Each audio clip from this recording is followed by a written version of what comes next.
Halo semua.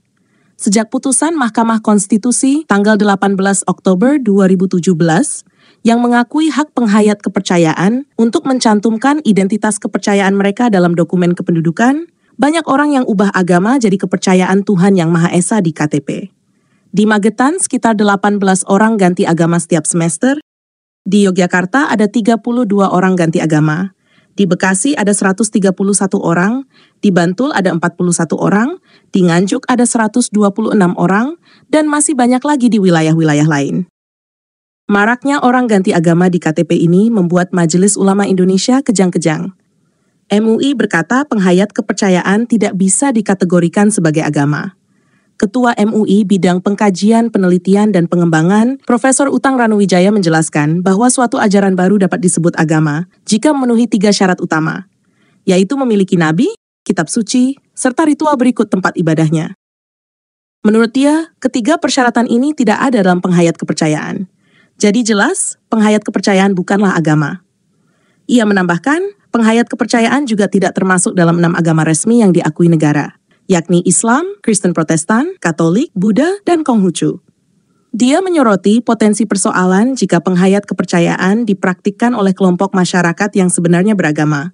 Misalnya umat Islam, namun melakukan ritual yang bercampur dengan ajaran penghayat kepercayaan. Menurut dia, ini jelas menyalahi syariat Islam dan bisa menyesatkan umat. MUI memandang fenomena ini sebagai hal yang memprihatinkan, karena dapat menimbulkan kerancuan dalam memahami agama. Ia meminta pemerintah konsisten memastikan kolom agama di KTP hanya diisi agama resmi yang diakui negara.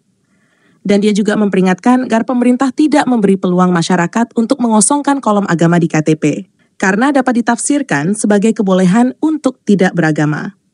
Menurut dia, hal ini bertentangan dengan Pancasila dan Undang-Undang Dasar RI. Fenomena ini sebenarnya baru, jumlah pemohon pun relatif kecil, hanya puluhan atau belasan orang di beberapa daerah. Namun tetap harus diantisipasi. Apa artinya? Yang pertama, selama ini kebanyakan orang berlaku munafik dengan mencantumkan salah satu dari 6 agama yang diakui karena terpaksa. Yang kedua, dengan diperbolehkannya mencantumkan penghayat kepercayaan di KTP, orang Indonesia lebih memilih untuk berlaku jujur daripada berlaku munafik. Yang ketiga, hanya Islam yang ketakutan, khawatir, dan tidak suka dengan fenomena ini. Kita tidak melihat kekhawatiran serupa pada Kristen, Katolik, Hindu, Buddha, dan Konghucu. Kenapa hanya Islam yang ketakutan dengan tren ini? Karena kenyataannya, orang-orang yang berKTP Islam sebenarnya bukan benar-benar beragama Islam. Dan yang berbondong-bondong ganti agama ke penganut kepercayaan, mayoritas adalah Islam. Dengan banyaknya orang yang ganti kolom KTP dari Islam ke penganut kepercayaan, berarti ada data yang jelas dan terbukti bahwa Islam memang ditinggalkan. Dampaknya bukan hanya memalukan bagi Islam, tetapi juga berdampak pada realitas kehidupan. Dengan tidak mencantumkan Islam di KTP, berarti orang itu tidak lagi tunduk pada aturan Islam. Hukum Islam tidak lagi berlaku pada orang itu. Dan ini berarti Islam kehilangan kekuasaan atas orang itu. MUI atau ormas Islam lainnya tidak bisa lagi berkata, karena KTP kamu Islam, kamu harus begini begitu sesuai dengan instruksi kami. Hal berikutnya yang tidak kalah penting adalah, dengan adanya data jumlah penduduk Islam ternyata tidak sebesar itu. Mereka tidak lagi punya dasar untuk menuntut pemerintah mengikuti kemauan mereka dan memberikan mereka uang. Karena selama ini tanpa kita sadari, MUI dan ormas-ormas Islam ini mendesak pemerintah untuk mengikuti kemauan mereka dan memberikan mereka uang.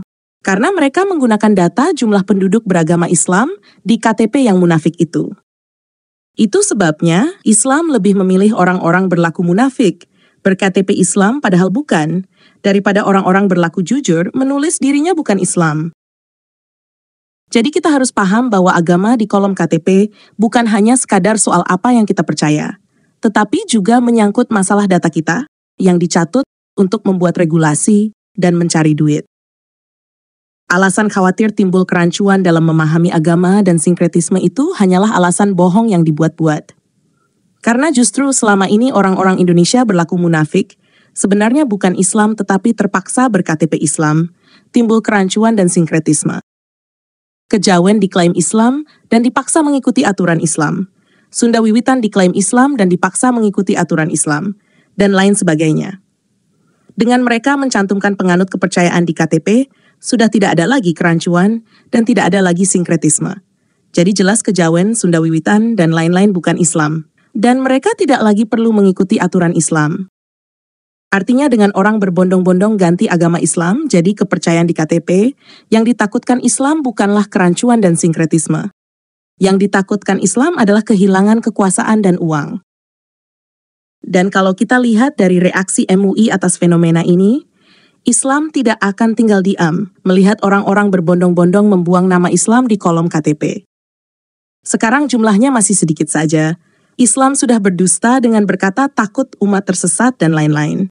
Mereka sudah mulai berusaha mendesak pemerintah agar orang tidak boleh mencantumkan kepercayaan terhadap Tuhan di KTP. Dalam waktu dekat, mereka akan berusaha mempersulit dan mempersekusi orang-orang yang ganti agama di kolom KTP. Jadi bagaimana? Apakah kita harus mengikuti kemauan Islam? Supaya mereka tetap bisa mempertahankan kekuasaan dan uang dengan memanfaatkan data penduduk munafik? Tentu tidak. Kita orang Indonesia adalah orang-orang yang lebih memilih jujur daripada munafik. Dan kita tidak ingin dijajah oleh agama. Jadi kita harus bersatu berjuang melawan narasi-narasi kebohongan Islami dan bersiap-siap melawan tekanan intimidasi dan persekusi yang akan dilakukan oleh Islam. Karena kemerdekaan adalah perjuangan. Kita harus mendukung dan membela orang-orang yang ingin ganti agama jadi kepercayaan di kolom KTP. Bagaimana caranya?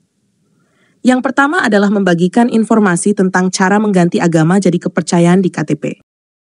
Yaitu mempersiapkan KK, KTP, dan surat pernyataan dari pemuka kepercayaan atau organisasi kepercayaan, atau surat pertanggungjawaban mutlak, SPTJM, sebagai penghayat kepercayaan terhadap Tuhan IME. Kemudian datang ke kantor Dukcapil setempat pada hari dan jam kerja, sampaikan maksud pencantuman atau penggantian penghayat kepercayaan, serahkan dokumen atau berkas ke petugas Dukcapil, tunggu proses pencatatan kependudukan selesai. Seharusnya proses tunggu ini tidak lama, dan dengan demikian pencantuman atau perubahan kolom agama di KTP menjadi kepercayaan terhadap Tuhan IME selesai dilakukan. Jika ada yang berusaha menghalangi atau mempersulit, rekam dan viralkan. Tidak perlu takut karena banyak orang yang juga sudah ganti dan banyak orang yang mendukung. Jadi ayo kita berjuang bersama dalam melawan kemunafikan dan penjajahan agama ini. Saya sudah mulai bagian saya dengan membuat video edukasi ini. Bagian teman-teman adalah membagikan video ini sebanyak-banyaknya. Sekian video kali ini, sampai jumpa di video yang akan datang.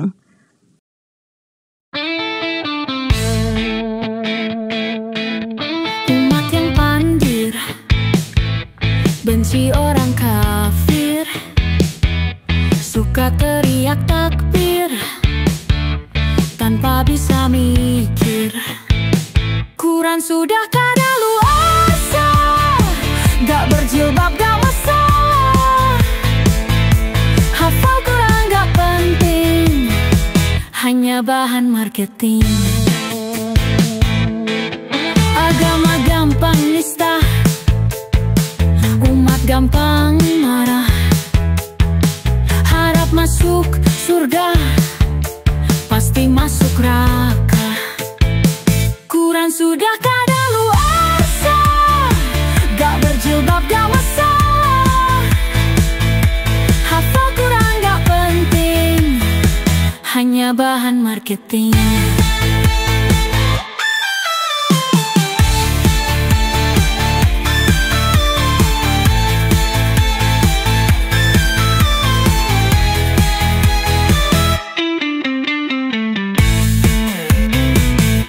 Sudah kadaluarsa, gak berjilbab gak masalah.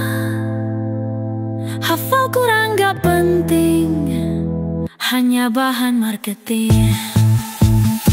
Quran sudah kadaluarsa, gak berjilbab gak masalah.